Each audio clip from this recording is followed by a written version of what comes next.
Hello everyone, good morning. मैं Praveen Sharma, welcome back to my channel. आज का हमारा टॉपिक है पठन शिक्षण की विधियां, मेथड ऑफ रीडिंग टीचिंग।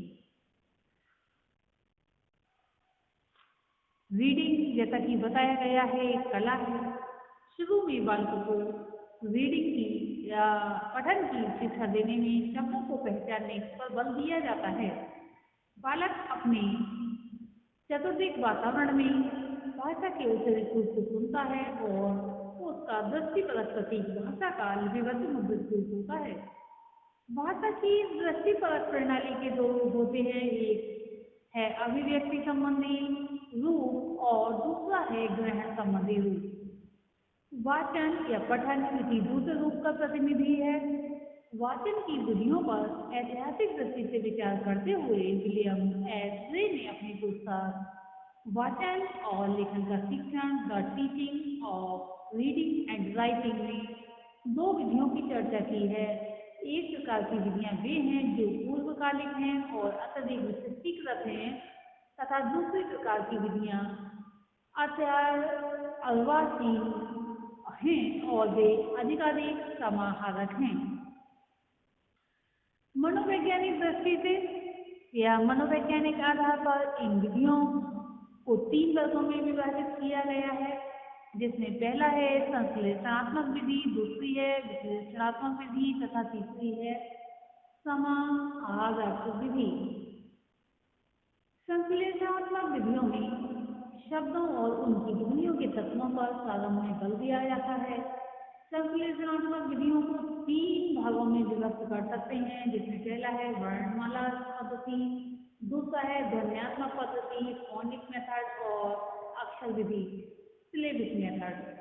वर्णमाला के क्रम में वर्णों को सिखाकर पढ़ाना सिखाना भारतीय विद्यालय में प्रारंभ से ही चला आ रहा है, यानी कि जो भारतीय विद्यालय हैं उसमें वर्णमाला के अनुसार ही बच्चों को पढ़ना सिखाया जाता है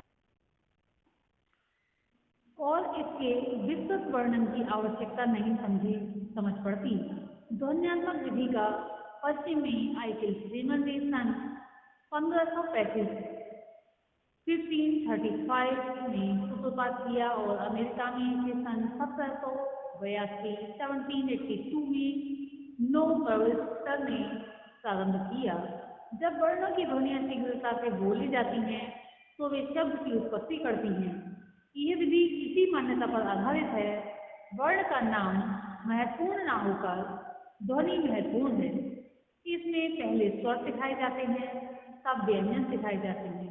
ये विधि रोमन विधि के आधार पर विकसित है, जहाँ वर्ण और ध्वनि अलग अलग हैं। हिंदी में इस ध्वनि का अधिक महत्व नहीं है।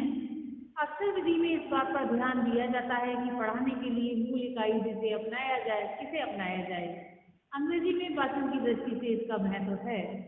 विश्लेषणात्मक विधियां इस मान्यता पर आधारित हैं कि वाचन के शिक्षण के समय सार्थक भाषाई इकाई से प्रारंभ किया जाए। जो लोग शब्दों को सार्थक इकाई मानते हैं वे शब्द विधि का समर्थन करते हैं। अन्य विद्वान वाक्यांश विधि, फ्रेज मेथड या वाक्य विधि, सेंटेंस मेथड का समर्थन करते हैं। शब्द विधि में देखो और कहो विधि की अधिक चर्चा रहती है, जिसका उल्लेख अभी किया जाएगा। वाक्यांश विधि अंग्रेजी शिक्षण में अधिक उपयोगी है, हिंदी में नहीं। वाक्य विधि के रूप में भी हुआ है और कुछ लोगों को कहानी विधि के रूप में भी हुआ है और कुछ लोगों को कहानी विधि के रूप में इसको स्वीकार कर लेते हैं। समाहारक पद्धति में संश्लेषणात्मक एवं विश्लेषणात्मक दोनों पद्धतियों का समन्वय करने का प्रयास किया गया है। आधुनिक प्रवृत्ति समाहारक विधियों की ओर ही अधिक है।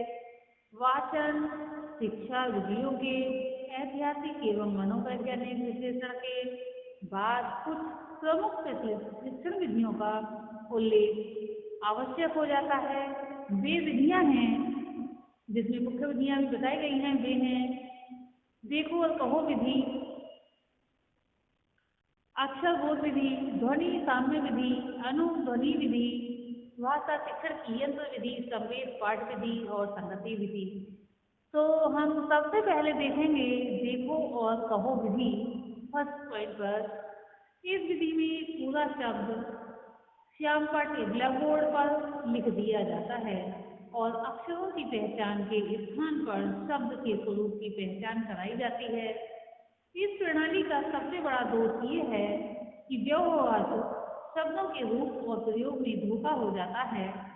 एक तो शब्दों की संख्या अपरिमित होती है, कहाँ तक उसका परिचय कराया जाए।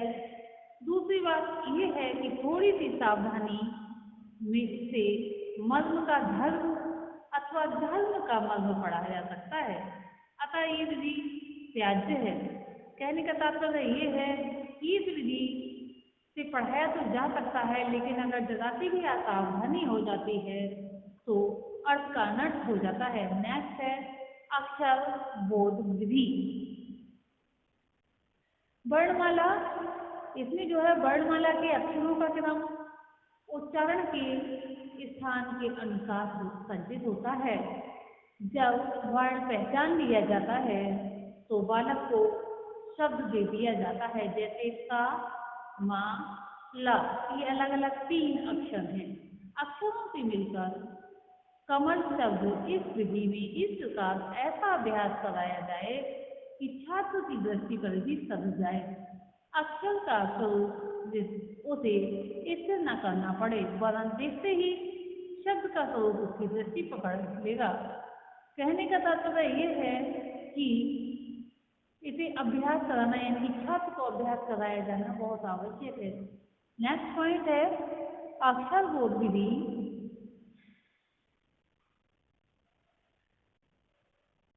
ये अक्षर बोध विधि के विषय में हमने देखा। थर्ड पॉइंट है ध्वनि साम्य विधि। इसमें एक समान उच्चारित होने वाले शब्द एक साथ सिखाए जाते हैं, जैसे त्रम, क्रम, भ्रम आदि। इसमें जानबूझकर बालकों को ऐसे शब्द सीखने पड़ते हैं जिसको वह अपने व्यवहार में नहीं पाते, जैसे चर्म, कर्म, धर्म, वर्म तथा मर्म इत्यादि। इसमें कुछ ऐसे शब्द हैं जिनका बालक सद्भाव रूप में प्रयोग करते हैं, अतः ये विधि भी असंगत तथा त्याज्य है। नेक्स्ट है अनुध्वनि विधि। यह भी देखो और कहो विधि का रूपांतर मात्र है। अंतर केवल इतना है कि इसमें एक समान उच्चारित होने वाले शब्द एक साथ ही सिखाए जाते हैं। इसमें शिक्षक एक शब्द कहता है और छात्र उस शब्द की ध्वनि का एक तरह से अनुकरण करता है, अर्थात पीछे से बोलता है। इसका प्रयोग अधिकतर उन भाषाओं में होता है जिनमें एक अक्षर की अनेक ध्वनियां हों अथवा लिखा हुआ पढ़ा जाए, जैसे अंग्रेजी भाषा में CUT put, CUT cut, BUT but में यू अक्षर एक ध्वनि में देकर उ और अनेक ध्वनि से उच्चारित होता है। परंतु नागरी में ये प्रश्न नहीं होता, उसमें जो लिखा जाता है वही उच्चारण करना होता है। यहाँ पर PUT पुट बोला जाता है, CUT कट बोला जाता है, अर्थात उ का भी प्रयोग हुआ और आ का भी प्रयोग हुआ। किंतु नेक्स्ट है भाषा शिक्षण की यंत्र विधि।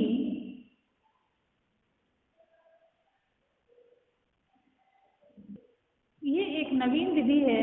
इसमें ग्रामोफोन के एक तवे में एक पाठ भरा रहता है, जिसे सुनकर बालक उसी का अनुकरण करके पढ़ने का अभ्यास करते हैं। इसमें उच्चारण में एकरूपता और पढ़ने के क्रम में समता आ जाती है, लेकिन ये अभी तक नागरिक शिक्षा के लिंगोफोन के जो है तवे नहीं बन पाए हैं और बनने पर सभी स्थानों पर प्राप्त हो सकेंगे, इसमें भी संदेह है।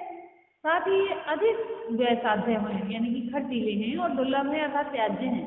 नेक्स्ट हम देखेंगे संवेद पाठ विधि। इस विधि में छोटे पद्य तथा गीत सिखाने में सुविधा होती है। अध्यापक पाठ के एक अंश को स्वयं भावपूर्ण रीति से पढ़ता है और कक्षा के सब विद्यार्थी एक साथ उसकी आवृत्ति करते हैं। ऐसा करने में स्वर सधता है और वाचन संस्कार दृढ़ हो जाता है। अतः ये विधि कुछ सीमा तक लाभकारी है। नेक्स्ट देखेंगे हम संगति विधि। इस विधि का प्रयोग मॉन्टेसरी ने किया था। इसमें बहुत सी वस्तुओं, चित्रों, खिलौनों आदि के आगे उनके नाम कार्डों पर लिखकर रखे जाते हैं। वे कार्ड अलग कर दिए जाते हैं और बालकों से कहा जाता है कि जिस वस्तु का जो नाम है वह नाम वाला कार्ड उसी वस्तु के आगे रख दिया जाए। ये एक तरह से खेल मात्र होने के कारण विधि को शिक्षा में सम्मिलित नहीं किया जा सकता। इस प्रकार से आज के वीडियो में हमने पठन शिक्षण की विधियां, मेथड्स ऑफ रीडिंग टीचिंग के विषय में जाना और समझा।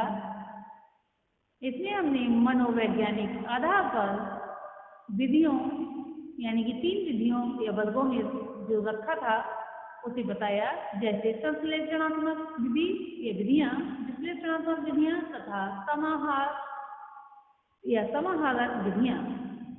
संश्लेषणात्मक विधियों को 3 वर्गों में विभाजित किया गया, वर्णमाला पद्धति, ध्वन्यात्मक पद्धति और अक्षर पद्धति। मुख्य विधियां थी देखो और कहो विधि।